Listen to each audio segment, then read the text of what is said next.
Alright, welcome back to the channel. Warhammer Man back in the studio, and today we're taking a look at the lore of Votann, the anatomy of the kin. If you're new to the channel, make sure to like and subscribe for daily content, reactions, reviews, news, painting, modeling, conversion, tutorials, everything to do with Warhammer 40,000, Kill Team, Necromunda, Age of Sigmar, Warcry, and some Horus Heresy as well. Let's take a look at the little squatty boys and girls.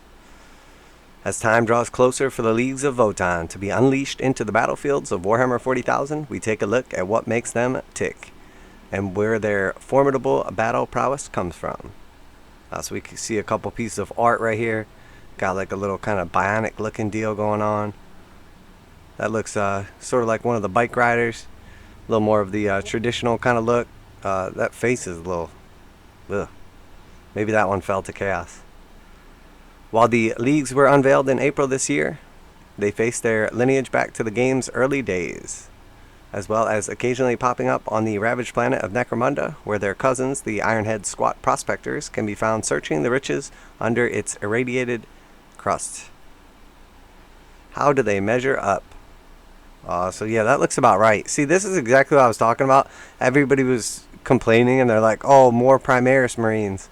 I mean, does this look like a Primaris Marine? It just absolutely blows my mind that people couldn't picture that these were going to be like squats. I mean, midgets, obviously. So now that we see them next to the Primaris Marines, all the people that were like, oh, more MEQ Primaris, it's kind of like, well, obviously not. They're literally half the size. So, I think without the perspective, people were definitely picturing these a lot different than they were, a lot larger than they are. So that being said, I think this really puts things into perspective, literally and also metaphorically. The first thing that you might notice is that they look a little squat compared to many other races in the galaxy. Measuring up at around 4 feet, 1.4 meters on average, kin are minuscule compared to the warriors of the Adeptus Astartes, but they can pack almost as much of a punch. So yeah, I mean, this dude is, it's not half the size, but let's be real, they're pretty small here. Inside the diminutive frame is the stout heart of a fighter who is afraid of no foe. But the fellow mortars are eldritch horrors. The kin answers the rallying call to battle wherever and whenever they are required. Armor and war gear. As we alluded to before, the kin also happen to be sitting on a closely guarded network of more or less functioning STCs.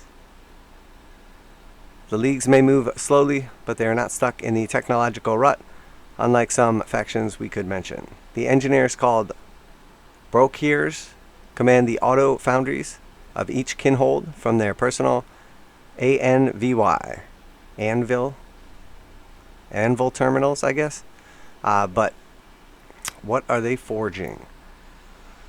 So, this guy obviously has a clear sort of like tech marine kind of armor look to him, like the way the plates are layered. So, and then obviously they're talking about the personal anvil terminals. So it seems to me like this is essentially like sort of like the squat tech marine. Pretty cool overall. I like it. I like the look of all these. We know the leagues have technology for outclassing much of that of the Imperium, and void armor is a prime example of this. While the power army of the Adeptus Astartes is always evolving and may be considered the peak of Imperial body protection, the kin's void armor takes personal defense to another level. Void armor comprises hardened, jointed segments which are hooked into the void suit beneath. It's fashioned from a magna ferrite weave and often reinforced with adamantium and enhanced with microfield generators, providing the ultimate protection for these doughty warriors.